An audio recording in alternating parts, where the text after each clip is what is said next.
Alright, what's up, guys? Got another car ride podcast. Hope everyone's doing great out there. This will be the 4th episode of the Crystal Connections, and pretty soon I'm going to start having guests on, and some will be through like video live stream, and then some will be through like just in person. So I hope everybody's doing great out there. This episode I'm going to focus on kind of like the placebo effect, and does that matter? Because like my personal experiences, I know that things go a little deeper, but I know that a lot of people are starting to just open up to crystals in general or the idea of stuff, and so like it's my goal to kind of maybe give like a little bit of a softer introduction and reasoning, because like there's methods and there's stuff that can be psychologically and scientifically applied here that is already known. Like there's so much I think about the crystals and about certain parts of that part of life that haven't been discovered yet by science. I always like to say that Isaac Newton didn't discover gravity until what was 1700s. I think it was like 1740s or something like that, maybe 1600s, but it wasn't longer than that. So that's what, max 400 years ago, because I can't remember the dates exactly. I probably should brush up, but regardless, less than 500 years ago, that's for damn sure, gravity was discovered, right? So before then, humans thought that the stuff fell to the earth because of just some force that we didn't know about. It's just like, obviously, like, and it's like, why does a feather fall, like, and like at less rate than a ball? So like that was always confusing people. They're like, like this is weird, some unseen force. So there's a lot of super intuitive people and empathic people, like the people that can really read your emotions and really like figure out what's going on pretty quickly with you just by an energy read. Like those people are playing with crystals, you know what I mean? So like they're feeling something, just like with religion. So I've got a lot of family that are strong Christian, belief. There's a lot of people, especially in America, are strong Christian belief. All over the world, it's like the biggest religion. So, but there's a reason that like all these people identify with Christ, and that regardless of whatever book burnings, regardless of whatever teachings have been tweaked and whatever words have been whatever, right? People still like, there's a lot of people, just about everybody's got some kind of biblical book or code that came from accounts of crazy stuff that happened where these people or superhuman people were healing others, and we're like breaking the barriers of what is possible here with physics and stuff like that.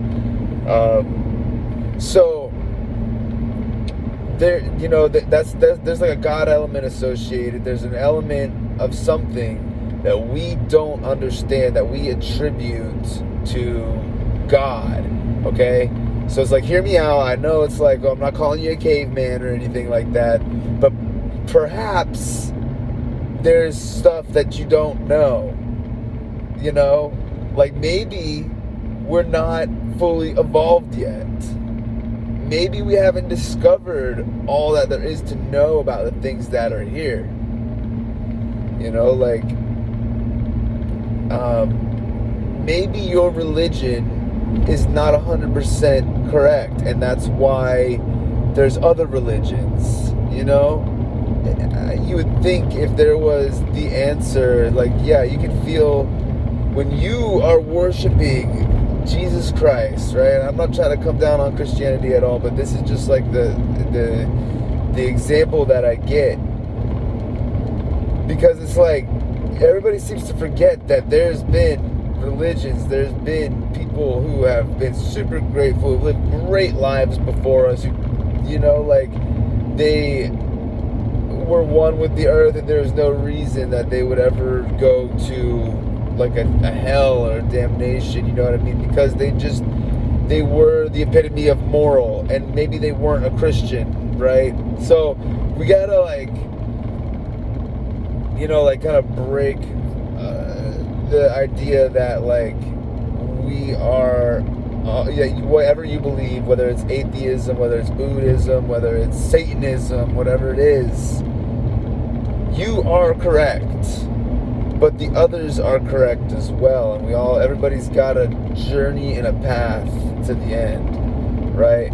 So what I'm trying to encompass with this is there's like an overall philosophy of life that also pertains to how we should be viewing this crystal thing, you know, that there's not enough knowledge to really prove or disprove, and things have worked for people through practice and dedication,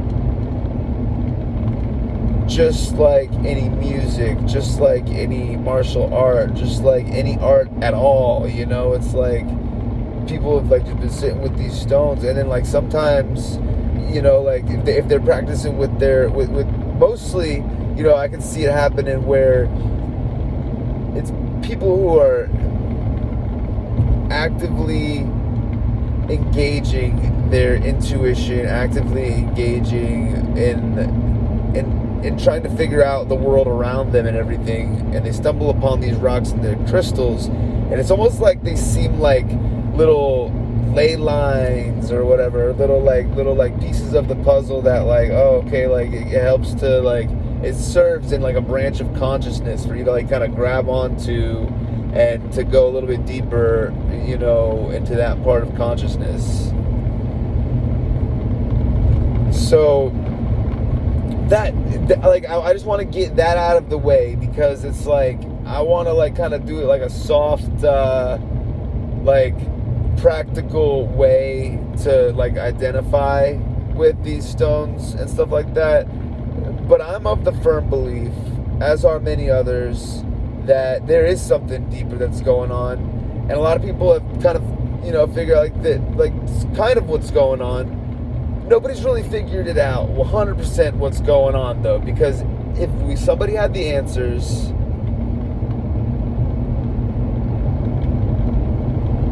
and the information was allowed to come out, then it would be a known truth and a fact just as much as gravity is. Now, either this information has been safeguarded, in which case I'm doing something that, you know, might not be smart, I guess. But, or we just haven't figured it out, like gravity, dude. Like, there's something around us, this little force, and with all of our atomic microscopes, with all of our quantum leap mechanics and physics, and, like, the ability to blast rocket ships off and have them come back down through the atmosphere at a specific location or whatever, and we have barely just tapped into the magic of the earth and what, like, the energy that's probably capable from these stones and stuff. Now, I think that they haven't figured out a lot of it, and that's why we're allowed to just, like, have this huge mineral trade that's been going on right now, because it's opening a lot of people's eyes and consciousness, and I have a feeling like we just don't have the technology to figure out, like, what is actually going on, like, with these earth minerals, because this is earth minerals, you know, like, this earth, I don't know, if you busted up the moon, I doubt you would find nearly as many awesome, crazy crystals. It happens with water, it happens with life forms, you know what I mean? Like, there's salt everywhere, you know, like, there's magnesium and all that make up these crystals, and those are probably everywhere, you know what I mean? But like the just array of different colors and crazy like just patterns that appear on this earth,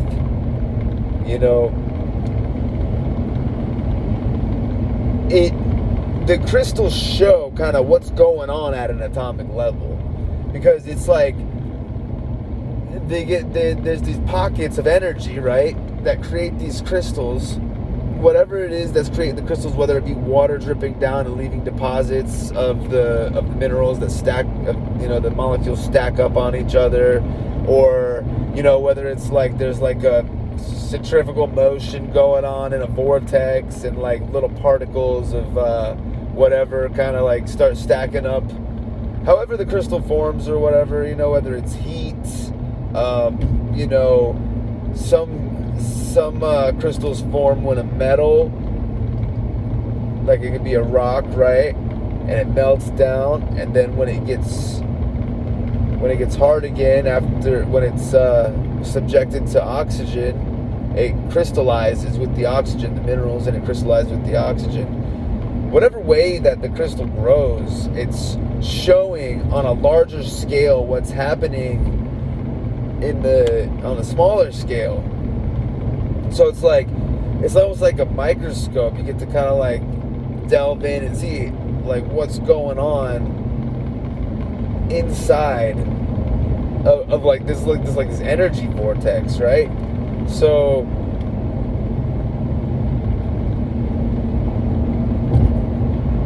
the fact that like this is something that's like we just collect rocks, we kind of know like how it happens and stuff like that. And this isn't something that's being like heavily studied, and like we're trying to figure out like some answers of life and of healing through this crystallization process, because it's something that happens so naturally, so quickly, so unnoticeably, but drastically noticeably at the same time. Like when we see the end product, like wow, but like as it's happening, it's like it takes so long, and it's like something that like it's there, it's not there, and then it's there, it's not there. Take, for example, to make a crystal, anybody can do this. Get some salt. I think I've only ever done it with salt water from the sea, but I'm sure if you just get some table salt, you mix it with water and like some warm water, you let it dissolve and everything, you let it sit out in the sun, and you don't want it to be like super windy, and you want it to be a day where that water is gonna like get sucked up. So in the middle of summer or whatever, place the salt water bowl out, and then like let the water evaporate. When you go and you look at the salt, it will have reformed and stacked up on each other in cubic forms. Like that's the way that you can just kind of like watch the crystal process for what it is. It's like, and that's a form of alchemy on its own. You know what I mean? Like you just made crystals there. We are constantly making crystals. They're just a lot smaller. Little clusters. There's little clusters everywhere. Sugar. If you smoke cannabis, that THC is a crystal. Like molecule that turns into a crystal when it stacks up on each other. It's like, actually just about, there's a lot of drugs that are crystals. Have you heard of crystal meth? That's an actual like crystallizes. It's the crystal form of the compound. So that's those drugs are something that like affects your brain, and that's super noticeable. You know what I mean? It's like they're like it's it completely rocks you. But these crystals that come from the earth, they're giving off a certain vibration as well. I'm not saying like it's harmful, like you don't want to ingest fucking an amethyst crystal. You don't want to eat crystals, right? Kind of digressed a little bit with that, but it's just to kind of show like the power that they have on us. You don't realize like all of the, or maybe you do realize, the minerals all stack up on each other and they create these. So the crystals are all around us. Minerals are all around us. There's crystalline iron, there's crystalline metals. And they stack up on each other and they create crystals. Because they're just unbothered by forces that would otherwise interrupt that process. They're just left alone in nature to do what they got to do. So, like, whether you believe that... So this is where I'm going with this whole message here. So we're at 15 minutes now. What I'm trying to portray with this whole message is... the placebo effect, and I want to address the implications of the placebo effect and how it's perceived in regards to crystals. So, if you've ever heard of the term programming, you know that you're basically taking a vessel, taking a matrix even, and you are putting new info into it. You're changing the makeup of this vessel, this thing, in order to change its function, in a way, or to modify its function. So, without taking into account the fact that you can program crystals, like, say that's not like a thing, right? We're not talking about we can talk about that at a later time. How we can kind of program ourselves with crystals is another thing. So, we've already kind of come to this conclusion that, okay, well, they're not, we've kind of come to this conclusion that, there's a lot of people who are feeling something from these crystals, right? There's also been a huge movement that has been going on for the past 50 years or so.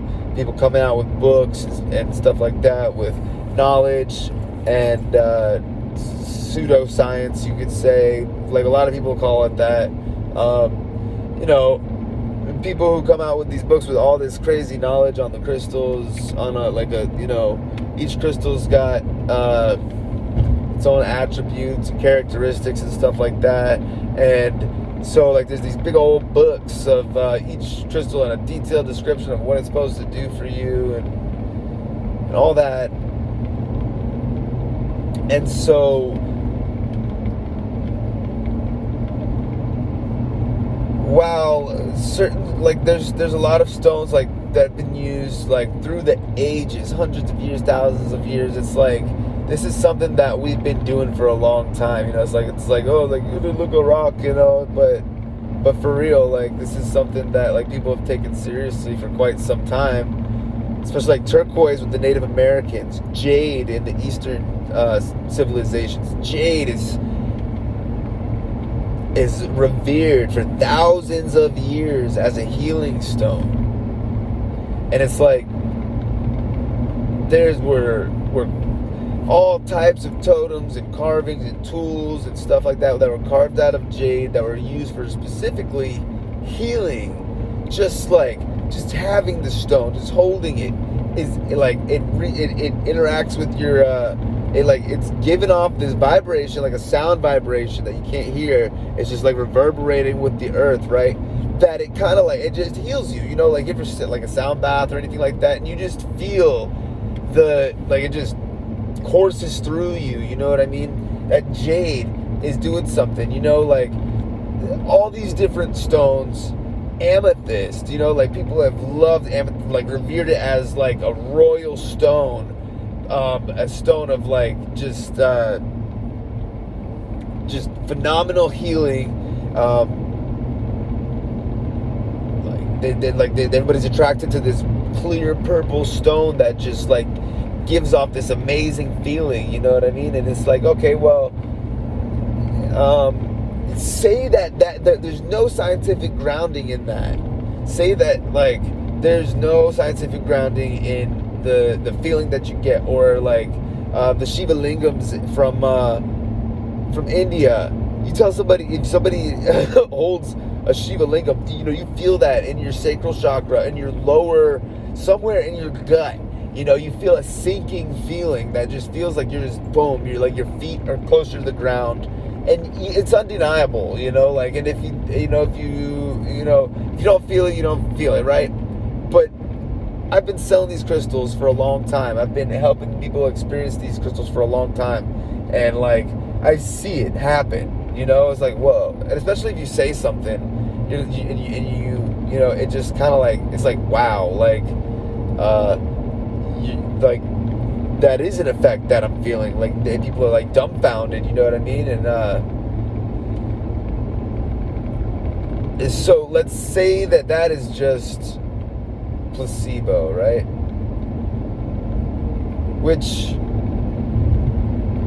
I can't, you know, like, it can't be said, but let's say for the sake of the books, right? The stone books that tell you all the attributes and the characteristics, which admittedly, it kind of monetized all these earth minerals, right? So we got a person who's sitting there like a psychic, got a little tumbled piece of whatever mineral that came from the earth, you know, a little chunk of the, and they sit there and they meditate on it, or they hold on to it for a few days, and they just kind of like record and kind of notate what happened, like, what's the difference, what do I feel, you know?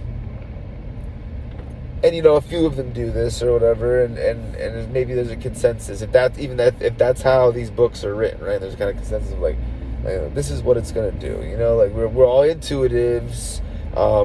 We all have had past experience with you know, like,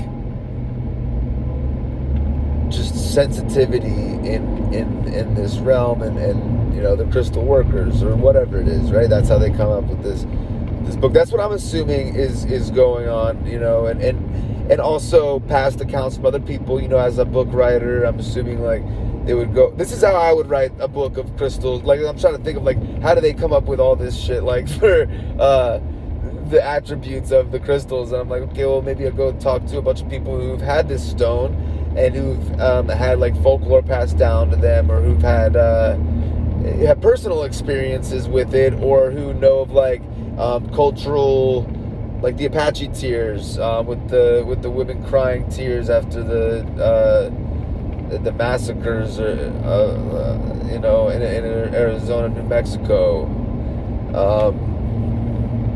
You know, like, what's the story behind the stone, you know? And like, how's it been used medicinally? Like, is it like agreed upon by like, you know, healing practitioners? Like, you know, obviously not like Western medicine healing practitioners. I'm talking about like people who, if you are questioning like the medicinal healing and stuff of like, say, Eastern medicine, or you know, like medicine people, you know, then man, like, this new Western medicine thing has only been around for like, well, like 100 years, you know, like 200 years max.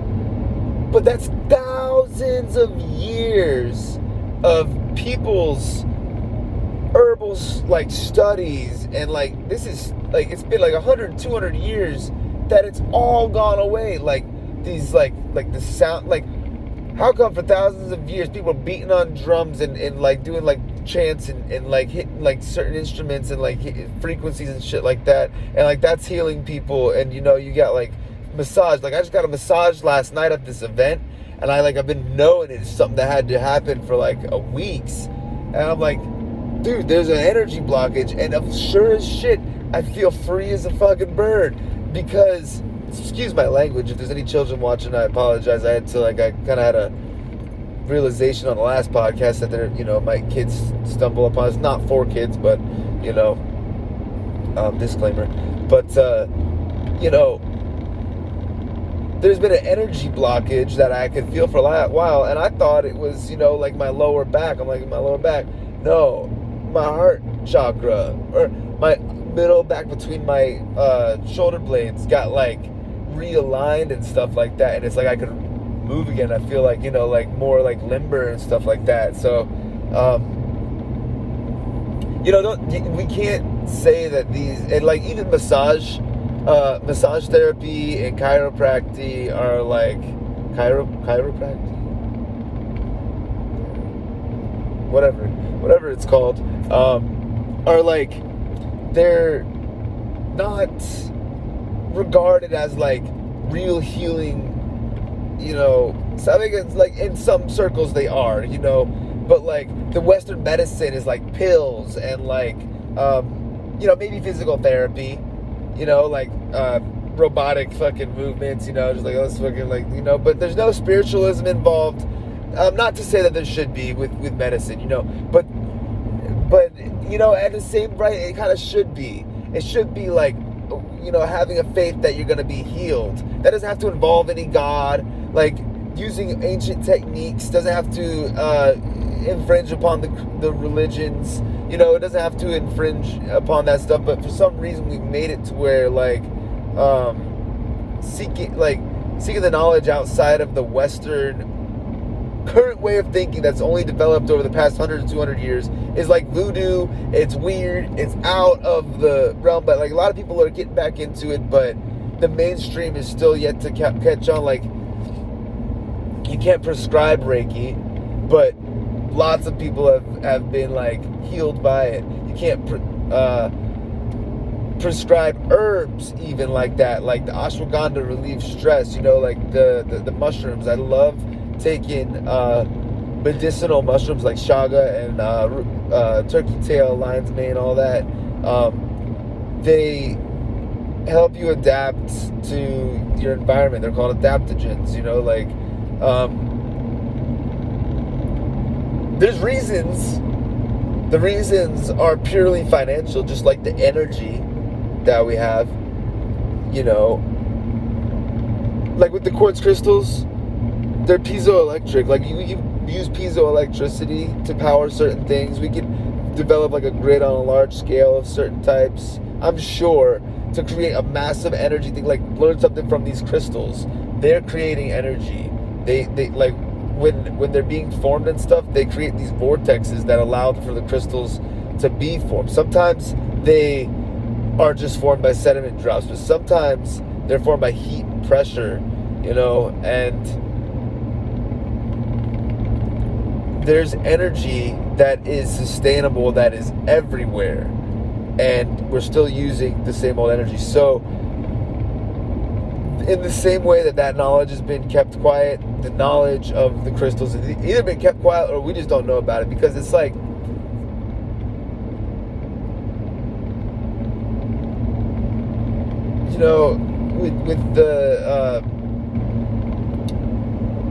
with the gravity thing. Okay, so say that there isn't anything to be learned, right? This placebo effects, right? So you can take a fake crystal and do this if you'd like. You know what I mean? But this is a way to utilize crystals,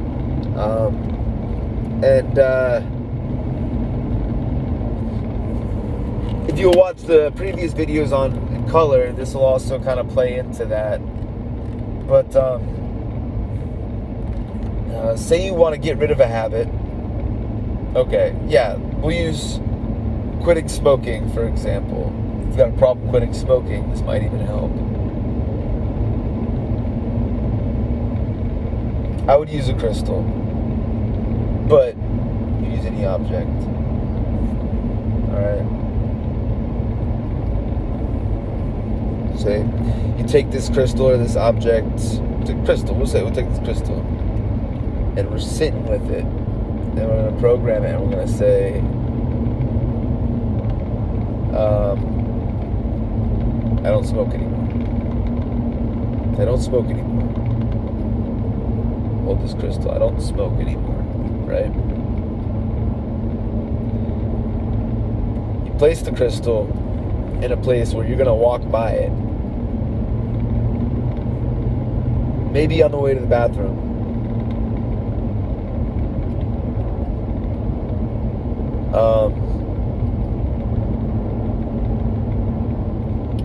Somewhere that it's not like you're gonna be walking by it 100 times where you get annoyed by doing this, but like, a couple times a day, right? You walk by this crystal and you make it a mental note to every time you walk by this crystal, say, I don't smoke anymore. Now, you can do this with anything. You can do this with a picture on the wall. You can do it with your thumb, anything like that, right? But let's just say that it's better when you do it with crystals. They're just easier to program with it. Like they hold on to heat. They hold on to. Say that your thoughts have vibrations, right? And you're sending out vibrations whenever you think something. Just say that that's the case, and that like your whole movement kind of adjusts to whatever thoughts you're having. So like you affect the world around you with your thoughts. Because your thoughts affect the way you move. If you're feeling angry, you're going to be acting and moving angry, and therefore the things around you are going to respond to your anger, whether you notice it or not. So, so you walk past this stone every time you say, I don't smoke. So after a couple days of doing this, you have to program yourself to do it. But like, it's easier to remember to do it. So you're just thinking that. You are forcing yourself to have a thought out of the blue, randomly. Like you pick a new habit, okay? Along with your smoking habit, you picked up a new habit, and you said, like, I'm not smoking. So if you're trying to quit smoking and you're doing other things, that is one thing that can help the process. You can't just attack a problem with one solution, one tool. These crystals are not a cure-all. These crystals will not fix you. The stones are not gonna just fix you. You have to be doing other things in conjunction to set off energy, to light the grid up, to you feel better after you clean your house. You can do things a little bit more clean. There's not that clutter involved. Your mind isn't being distracted by that clutter, right? So now you're able to cook. So you're able to cook better, right? Say you're able to maybe make an extra appetizer or something because you have more space because you cleaned up before. Whatever it is, it was a conjoined effort between the cooking, because you had to have motivation to cook, which you might not have even had motivation to cook if you didn't clean. But now that you're cooking, you're able to clean. You're able to cook more than you would have originally been able to if the place was dirty and you actually did cook. I hope this makes sense. Because you gotta conjoin. You gotta connect the dots between the things that you're doing. You have to stack actions on each other. So, for example, something that you already probably do, hopefully, is before you go to bed, you brush your teeth. After you eat breakfast in the morning, that's how I do it. After I eat breakfast in the morning, I brush my teeth. Before I go to bed, I brush my teeth. And it's become like a ritual. You've been doing it ever since you're a kid. It is something that, unless something breaks that cycle, other habits, then you can keep that habit, and it just becomes like a part of your day. So, like, if you take a crystal, so what I'm getting at is if you take a crystal and you assign it a vibration, let's say, you assign it a feeling. Take rose quartz. These books say that rose quartz is good for love and compassion. I believe this because rose quartz was my first crystal, and I remember feeling lovey-dovey, compassion, opened up. I felt like it was my first quartz crystal experience where I accepted like a crystal into my into my energy or whatever, you know what I mean? Something that so it was a very different experience. I was very open to whatever feelings I got from it, and the feelings that I got from it were love and compassion. And rose quartz has been known for a long time to be a stone of love and compassion. But I never read that. I didn't know rose quartz was a stone of love. I was like, what the heck is this? The lady that gave it to me, I was like, oh, that's a pretty, is that a crystal? Like, what is that? Let's deal with them. And she's like, oh, here, you just have it and see what it is. And again, like, it could be attributed to the fact that I was just given a gift, but the feelings are too specific. You can feel a lot of things after you get a gift, you know what I mean? This one made me feel like love, compassion. It made me like feel like more open. It made me feel like it honestly like felt like a missing piece, was completed. I felt like love. I felt, like I was loved myself, unconditionally. There was unconditional love everywhere. And then I like went and I looked it up what the meaning of rose quartz was, and this was like when Google was like good, so. But yeah, so that's my own personal experience, and that happened with a lot of different crystals. I know that, like, I've reviewed that in the first episode, so I won't go on about that. But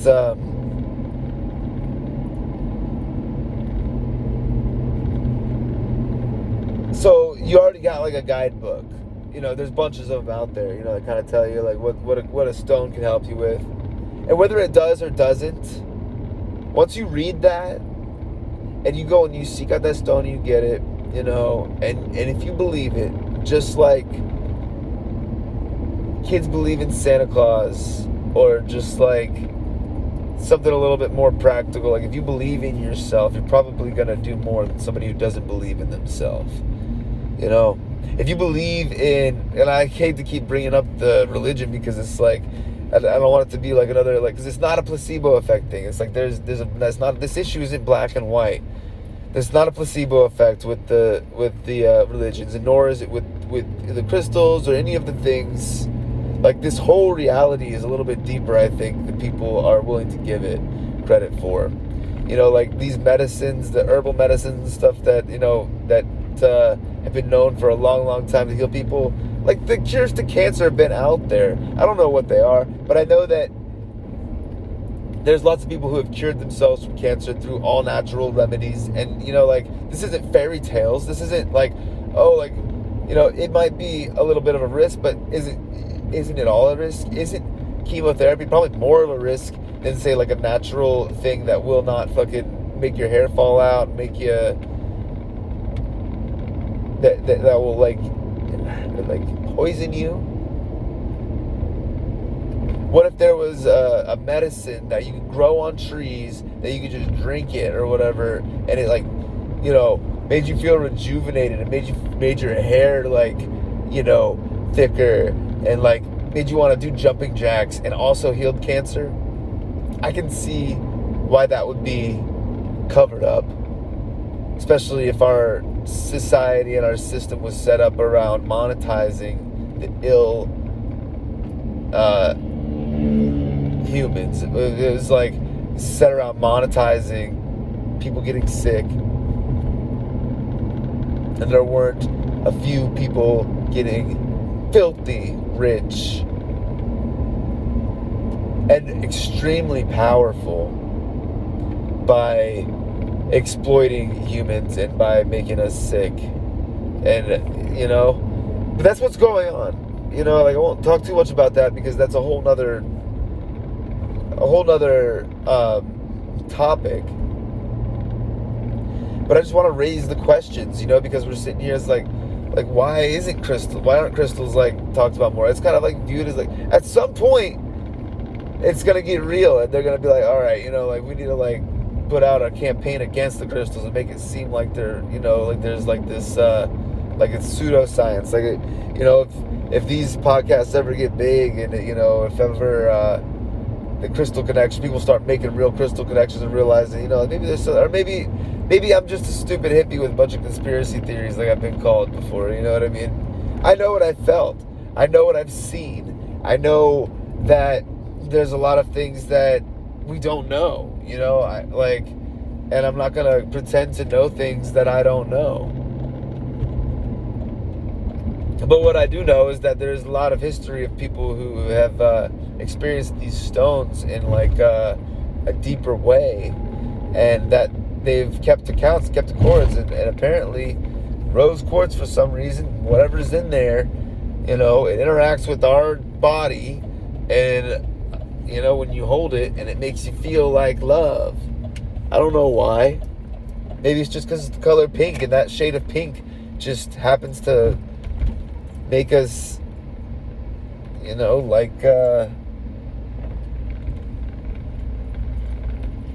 like feel like love.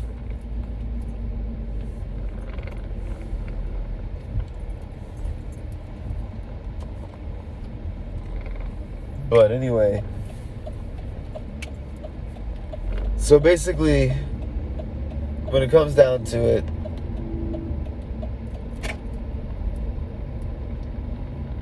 you can train your body, you can train your brain with the crystals to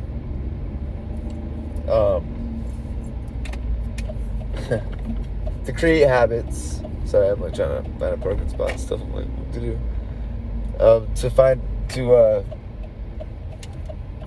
You can create habits. You can let go of habits by creating a new one. Or every time that you go to smoke a cigarette, rub that crystal and be like, hey, I don't smoke cigarettes. I'm going to go do it anyway. After a while, of compounding efforts and different techniques and trying to do things, you'll succeed at whatever it is that you're trying to do, whether it's smoke cigarettes or run a marathon or whatever it is, But if you incorporate the crystals into your practices, just daily, regular practices, you can start to associate each crystal that you're using for whatever is different with that particular practice. So you can't take your guitar with you for a week and you play guitar every day, but you have a special stone that you keep with your guitar in your guitar case. You take that stone with you on your trip. You look down at your stone, throughout, and you're reminded of the guitar. But not only you're reminded of, oh, my guitar is so pretty, you're thinking of the chords. You're thinking of, like, it's like, oh, there's the stone. Oh yeah, A minor, E minor, blah blah blah. Finger do this. It's a weird thing that kind of happens. But thank you guys again. I appreciate you for checking it out.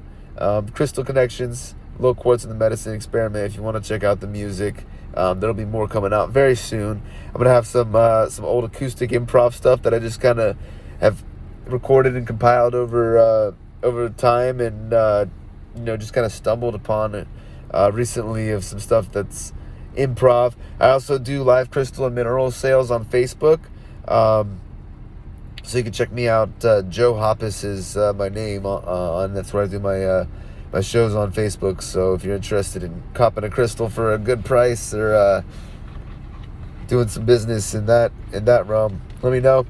But anyway, y'all have a wonderful day. Happy Easter, and we'll see you soon.